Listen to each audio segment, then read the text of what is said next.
I have seen your comments. I have seen you guys ask for a new PvP tier list, and it is finally here. We are going to be moving one character who is already on the list, and then we are going to be placing all of the new characters that have come out since the last tier list into this list here. The very first character we're going to be moving around, we are actually going to be moving down because they're just not as good as they were on release. That character is actually going to be white-haired Dobby. Now, the reason I'm moving him from double S tier down to S tier where he is sub-meta is because originally when he came out, he was the best way to deal with Fantasy Kirishima, but then almost immediately after Dobby came out, we got Fantasy Sue. Fantasy Sue is just a better pick overall, and she's going to be more useful than Dobby. Additionally, recently we had the release of the new celebration units, the new Celebration Deku and the new Celebration Ochaco. Celebration Deku completely nullifies white-haired Dobby's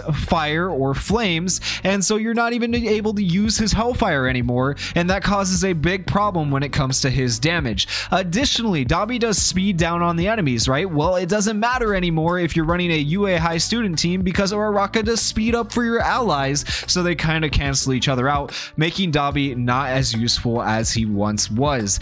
Moving on to the new characters, we're going to be starting and going in order here with Inasa. Inasa is going to actually be joining Dobby here in the S tier of sub-meta. The reason we're putting Inasa into S tier is because he has phenomenal speed, like on par with Hawks. Now, we're not going to be moving Hawks up just yet, the red or the blue Hawks, because we're kind of in the speed meta, or we're getting into the speed meta where we have speed plus AoE. These two Hawks obviously don't have like the AoE that you would need, and they don't really fit onto like a UA high team with the new Celebration or Uraraka, who needs UA high students to boost their speed. So that's why Hawks is going to stay in A tier for now. We're not going to move him quite up to S tier, although an argument could be made to move him up to S tier. Going back to Inasa, besides speed, he also is ecstatic when he's above, I believe, 50% health. So that also helps him raise his plus ultra gauge, and that's really nice. But then the biggest thing for Inasa that really makes him S tier, and no other character really does this, on the plus ultra turn,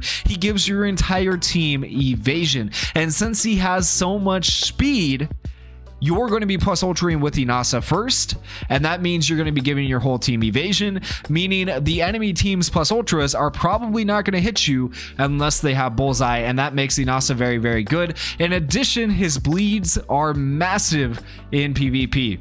So Inasa overall an S tier unit, definitely sub meta for right now. The next character we're going to be placing is Compress. Compress, I would say, is arguably the best general pool healer right now. He can be even double S tier arguably, according to S Blue, who is one of the top ranked PvP players in Ultra Arena. However, S Blue has a level 130 Compress, and I just don't know if Compress at level 100, where most players are going to get him to, is, you know, really worthy of being double S tier. But let me explain to you guys what he can do.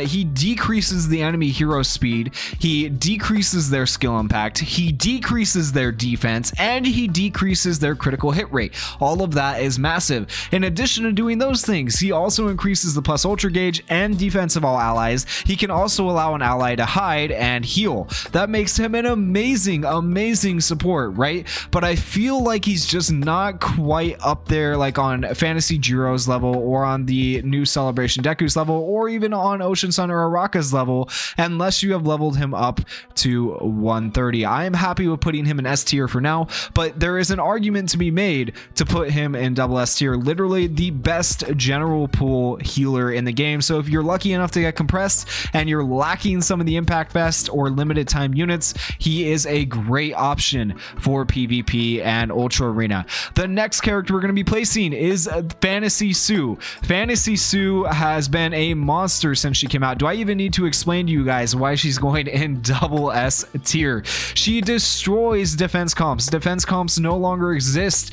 because of her, and every ability in her kit has pierced. I don't feel like anything else needs to be said. She just completely destroys defense comps. She's so freaking good, right? She does so much damage. It doesn't matter if she has type advantage, because she's still going to do damage. Now, the one downside to Sue nowadays is that Celebration Ochaco exists, who is type advantage against Sue and can actually take out Sue if you have her leveled up high enough. The next character we're going to be placing is Ojiro.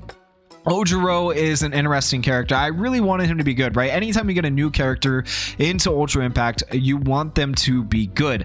But the problem is he doesn't really have anything beneficial in his kit when it comes to PvP, like nothing even speed-wise that really helps him out. He could be good potentially on an all-blue team with taking on like the new Celebration Ochaco, but even then that's super situational, and I feel like his kit is only geared towards being good against red units. And so for that reason, I'm going to put him in C tier, where he's just like really going to be used for fun. I don't think he's going to be used much other than that, and overall just a very mid unit, which, you know, is normal for Ojiro to be mid, so that's all right, and we're okay with that. The next character we're going to be placing is the new Celebration Deku. Some good news for you guys if you pulled him. He is going in double S tier. Now a lot of people think, you know, maybe he shouldn't be double S tier. I feel like Jiro's still better. I feel like these other healers are still better. I agree. I think they are slightly better, but I feel like he is a solid, very, very, very good choice when it comes to PvP and when it comes to healers. And so I don't know, I feel like this is where he should be. His nullifications are massive, right? But then the other big thing that he can do is he can give damage reduction to all allies by 30%. Running this Celebration Deku, not that we're in a defense meta right now, but running him on your team, as long as you're not going against this Sue who has Pierce, you can literally give Fantasy Kirishima basically 0 damage without even running a memory on him. He will take 0 damage running this Kirishima and this Deku side by side. Like, it's ridiculous how much defense you can have with just these two characters on your team. So that can make him very, very good, especially in lower ranks for people doing Ultra Arena. The last character we have to place is the new Celebration Ochaco or Araka. This character, like I said before, absolutely destroys the Fantasy Sue because of her typing, and because of that she is going to go in double S tier. Additionally though, she has a massive damage AoEs between her action skill, which is an AoE, and her plus ultra, which is an AoE.